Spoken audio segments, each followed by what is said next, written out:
Welcome to this first impressions video for Dirty Bomb's newest gun in town, Stoker. I'm going to be showing you some of the new Merc's gameplay, giving you some first impressions, and a recommendation whether this bald hothead is worth your hard-earned cash. So, the new man has 120 health, that's the same as Skyhammer. Movement speed is the same as Red Eye, Arty, and again Skyhammer.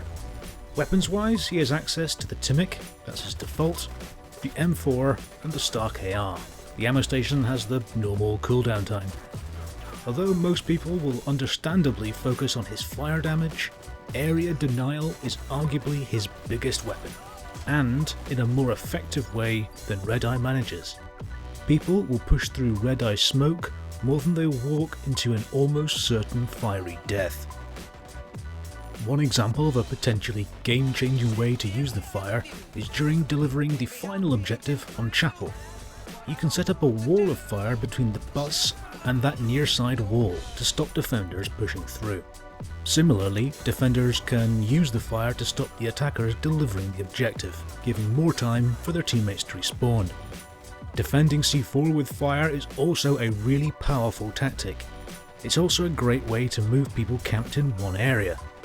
In fact, the more I use it, and see others use it, the more I think that the Molotov can have a larger impact on the game than any other of the Merc abilities in recent memory. I hear people complaining about the strength of the fire, but arguably I don't think it's that overpowered. You just need to treat it like a grenade that has area denial after detonation. People will give it more respect once they learn how dangerous it actually is. A bit like running inside when you see a Skyhammer airstrike. What's more, the Molotov has a 30-second cooldown. The fire only burns for 12 seconds. So if you can see the fire burning somewhere, you know you can push at that Stoker. He doesn't have any fire left. The closer distance that you tend to have with your enemies to make the most of your Molotovs means that the Timic loadout cards seem to suit him best, in my opinion. I'm favouring the cards that feature the drilled augment to minimise that reload time. The faster firing gun also seems to suit his frenetic personality. Are there any problems?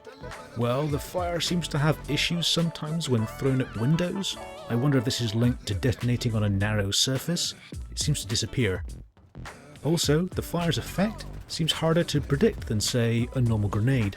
Sometimes you'll spot what seems like an ideal situation, yet it doesn't do the damage that you might have expected, though perhaps with more familiarity it'll be more predictable. So, would I recommend him? If you're more of an aggressive player than a support-oriented fire support, then absolutely. I'd say I've had more fun with Stoker at launch than any of the other Mercs. He's a great laugh. I'm certainly going to be playing a lot more of him, and I can't wait to see what other uses people can come up with for that nasty napalm. If you like this video, please consider pressing that subscribe button. It's free and it helps me out a lot. If you want to follow me on Twitter, I'm at LCTRGames. Thanks for watching this video, and I'll see you next time. Take care.